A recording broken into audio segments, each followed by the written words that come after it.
Hello everyone, I'm Taureor and welcome back to talking about random shit, random shit, goddammit, when I play roguelike games and some other casual stuff. Let's get down to the next level. Yeah, that's Enter the Gungeon, and I ended this run, not this run, the previous episode, because it was already very long, but we are on the next level. And this is not a very good run, but we're still alive, so I'm going to continue it. I was talking about Deep Space Nine's characters. Oh crap! Damn it! Ah, we got hit. And those red hit for double damage. I think they have triple hit points. We were talking about Deep Space Nine's characters. And long story short, I enjoy the series. Some characters are more boring than others, but in general it's good. Now it's storytelling, and the plot. I enjoyed the fact, in Deep Space Nine, I enjoyed the fact that the stories are usually small in scope. I mentioned it last time that saving the world is boring because of course they're gonna succeed. And if the story is smaller in scope, you know, it considers something less huge, you don't really know what's gonna happen, and that's better for the drama and stuff. So yeah, I enjoyed Deep Space Nine for the more grounded, normal stories, like O'Brien's family problems, because of course he has to suffer, or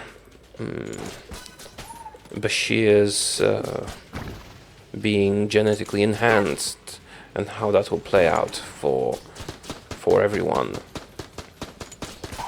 Quark and his family problems and his financial problems and stuff. It's pretty much a space sitcom, so everything was back where it began at the end of the episode, usually. However, it was not as... for example, it was a problem for me in the other series. If people die, but we must restore the timeline so they don't die, and everything is back to where it started.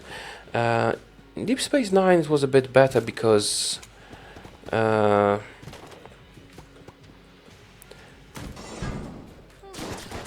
think I mentioned this a few times already, because the stories were more believable, more human, smaller, and so on. And that's good storytelling, if you don't have to undo the consequences of your story, because it would be too much, or whatever. Right. As for the main story arcs, there are some that I hated. For example, the character named Wynn, the cleric, the evil religious leader. She became the evil religious leader because movie, as Red Letter Media tends to say. Basically, there was a good guy who could have been the religious leader, but in order to become the religious leader, he would have to disgrace the memory of the previous pope. But let's just call them Space Pope. It's not very accurate, but whatever. So the previous Space Pope had to sell her own people out, some of them, in order to save more of them. And the responsibility for that fell to the good successor. What was his name? Berial, I think. Her possible successor. And he would have been... damn it, I don't have a key. This chest is gonna blow. Oh, maybe it isn't. Do I have the... No. So I had D. I should have destroyed it myself. We would have gotten junk. Too late now. I kind of got caught up in the game and forgot the story. Oh, right, the Space Popes thingy. So the good guy would have become Space Pope, but in order to do that, he would have to disgrace the memory of the previous Space Pope. And he refused to do that because her memory is so important and shit. And thus, an evil manipulative bitch became Space Pope. So he was basically an idiot, because what is better, disgracing the memory of an important figure, or having an evil, manipulative, hypocritical bitch rule your world, basically, was better. It was... They played it off as it was a noble gesture on his side, but it was just idiocy. So I didn't like some of the arcs like that. I liked the arc about Odo and the founders and the disease that was killing them. I'm not gonna spoil this one because it's pretty cool if you haven't seen it. I walked right into this one, didn't I?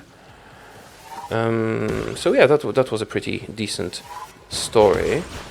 The whole world with the Dominion, though, because there's another, great faction across a great wormhole and stuff, called the Dominion, and there's a huge war between the humans and whoever else joined them. I don't remember. I think Klingons and someone else, maybe Romulans, and the Dominion. And there's a lot of what I mentioned before. If we fail, our world will end, we need to win, and there are huge space battles. And huge space battles are so boring, because they're basically special effects. They're just special effects, they're fighting, so what? There's no tension here, just spaceships shooting at each other. Oh, actually I was supposed to mention, I think Matt Colville mentioned this, or was it Red Letter Media, one of them, that... Yeah, actually that's a thing I should have mentioned in the Next Generation, because they did some things well, and this they did well. There was a threat of war with the Romulans, and it was basically Picard and two Romulan warbirds staring at each other, seeing who will fire the first shot. And that was there was tension in this story arc. And then the Dominion War, we're fighting, yay, let's shoot them in space. That's boring. There's no emotion. It's just fighting. It's like Michael Bay movies. Transformers, yeah, big robots fighting. That shit's for kids. It's boring. Boring, so boring. Okay, I think I said boring enough times now. Unless we have to talk about Klingons, I'll try not to. Because that's the only word I have to describe Klingons accurately. I mean, there are many synonyms to boring, but they all mean boring. Okay, that might be enough. Where was I? Oh, the stories, the main story arcs. Yeah, so basically, the main story arcs are tensions between the Cardassians, the Bajorans, and the Federation, which is pulled off pretty well. There's the religious angle, when the main character is a religious figure for the Bajorans. What else do we have there? Ooh, that's a cursed enemy. Ah, we got hit. Damn it, damn it, damn it. And we're out of ammunition. And I was looking at weapons and walked into yet another bullet. What was I talking about? I mean, which story arc was I talking about? That doesn't matter, I'll just continue. When I think I remember. Ooh, what's that? That doesn't make much sense. It's not the right floor for this. Where are we? Oh, Cursula. I like her. She increases your curse. But you can buy flying. Let's buy flying. Yeah, flying.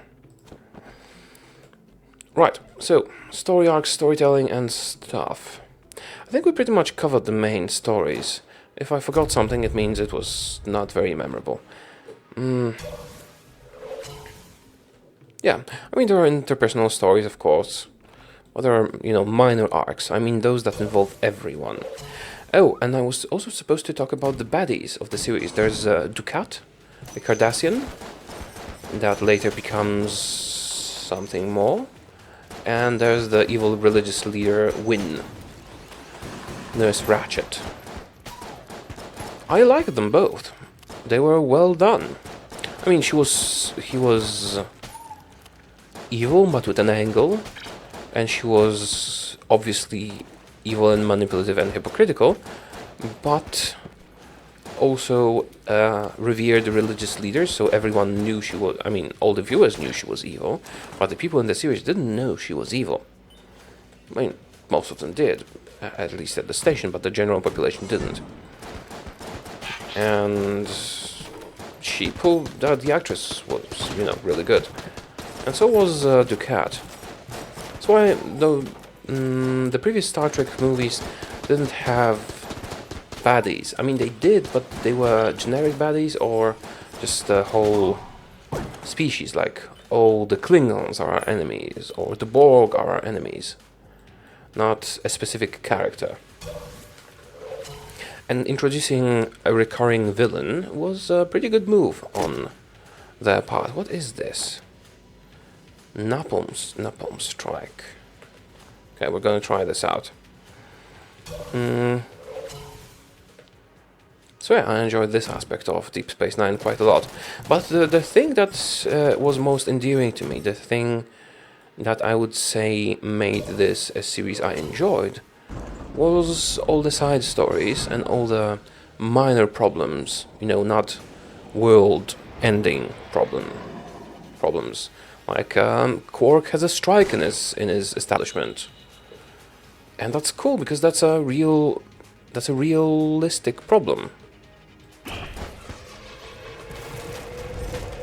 Okay, that's the napalm strike. Not very good. Okay, this boss is gonna kill me. I'm almost sure this boss is gonna kill me. Damn it! Yeah, I'm not gonna survive this, not without a weapon.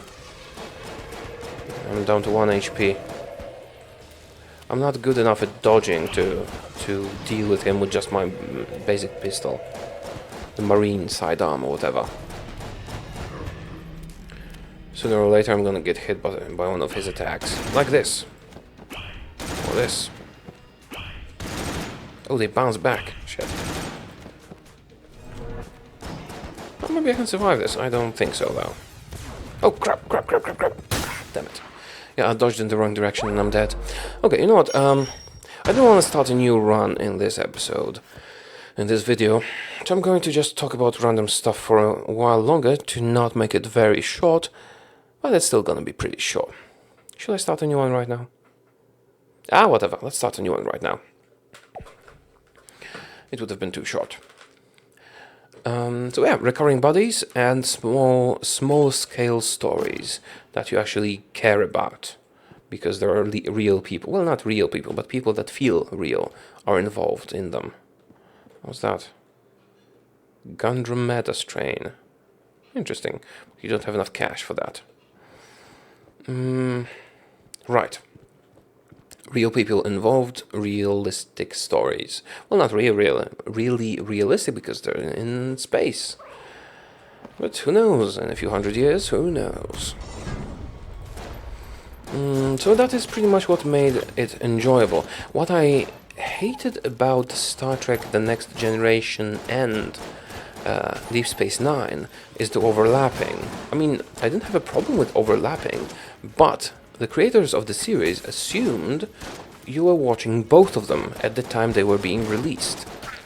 So sometimes one of the series makes references to what happens in the other, and I wasn't watching them simultaneously because they were overlapping on air for a while, and I wasn't watching them like that. I was watching one and then the other.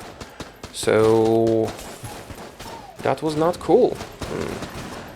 For example, I'm supposed to know who those Maquis people are. By the way, the whole Maquis arc was very, very boring for me, but because it was shallowly done. Freedom fighting and all that can make for interesting storytelling, but I just don't like the way they did that. The idea was, oh crap, he's gonna destroy the barrel? No, I destroyed the barrel with my armor. No secret room for us then. Probably. I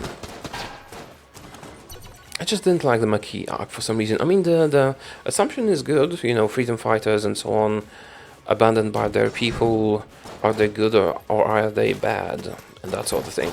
One good thing that came out of the Maquis arc was the character of Ro Laren in Star Trek Next Generation. I think she was the first interesting female character they introduced. Oh, well, there was also Whoopi Goldberg. She was not that bad, but she was, you know, she was being Whoopi Goldberg pretty much. She was okay. She was okay, but she wasn't. The character was fun, but not super interesting. She was one of the Picard types, you know, too perfect. Right, we're not doing very well in this run. We're losing a lot of health.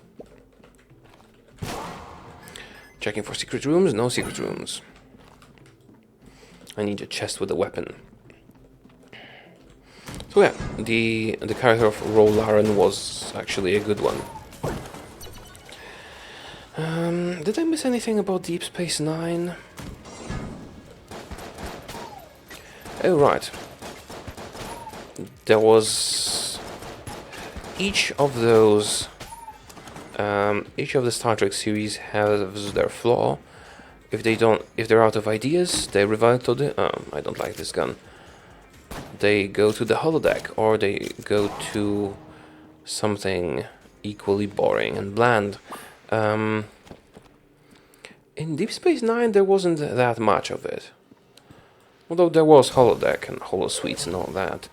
There was quite a bit of that, but it wasn't done in the same way as Next Generation did. So basically, oh, holodeck is malfunctioning, we're all, the safeties are off, and we're gonna die and stuff. And if this is a possibility, why the hell would you put a piece of technology like that on your ship? I mean, it's a recreational and educational. Well, big whoop, they can just use books. Or watch movies and whatever. Don't make a recreational facility that malfunctions every other day and can kill you when it does. That was just... that's what it was. And in Deep Space Nine there wasn't much of this. There wasn't much content like that. You know, that seemed like the writers didn't have an idea. So yeah, let's just do a holodeck story. For some reason. There was a bit of it, but not a lot. I can't really think about some sort of go-to story when they had no idea, they were out of ideas in Deep Space Nine, and that's good. That's very good. Means the series was thought out much better, and if they were out of ideas, they found better ways to conceal that fact. Actually, this sort of, you know, the time travel to the past, so we don't have to spend money on an expensive set, and, you know, get more difficult ideas and stuff. And this started in the original series, and I did talk about time travel, but in some cases they also did something even more stupid. There's one, crap, I got hit. There was one so stupid episode of the original series when they find a planet that's basically Earth, but the Roman Empire never fell, and it's sort of the 20th century, but with the Roman Empire ruling and gladiator battles and all that. And, you know, they assumed that history and people and everything would develop just the same way everywhere, because of course it will. There are no random factors. It's just Earth. There's lots of Earths in the world, and that's some kind. That would fit to an alternate reality sort of story. Oh crap! Yeah, I was getting into the speech too much. But not into another planet. That was just so dumb. And then the slaves were finding Jesus. I mean, they called the Son of God. Just makes no freaking sense. Because I mean, I'm all for alternate realities if they're well done. But a planet somewhere in the galaxy that basically has the Roman Empire for some reason, and the history is the same up to a point. And then they're founding a monotheistic religion, and it's saving them from the Romans, and that's just. But Next Generation, the original series was made in a different time, so we have to respect that a little bit. Okay. Oh, right. Before I finish, one more thing about Deep Space Nine. They did have a trope they adhered to when it seemed they were out of ideas. It was the Mirrorverse or whatever. It was first started by the original series. It was an alternate universe in which, basically from the cartoons evil twin thing, when everyone was evil there for some reason. That started with original series and was quite well done there. And Deep Space Nine, in Deep Space Nine, they found a way to travel between those universes, and there are all these characters that were different characters but played by the same actors, and their names were the same, but they were evil or something. It was it's not the kind of thing I like. Some of it maybe had merit, but in general I find it uninspired. But in general, I think Deep Space Nine is one of the best Star Treks. I think the best is the original series, because it was the first, it was the original, and it was very well done for what it was and what budget it had. Okay, that is enough for this episode of random ranting about stuff and playing some game in the background. Yeah, EU4 and Stellaris should return in a few days. For now, thank you for watching, and join me for the next one. Or don't, if you don't like that sort of thing. It's all good. See ya.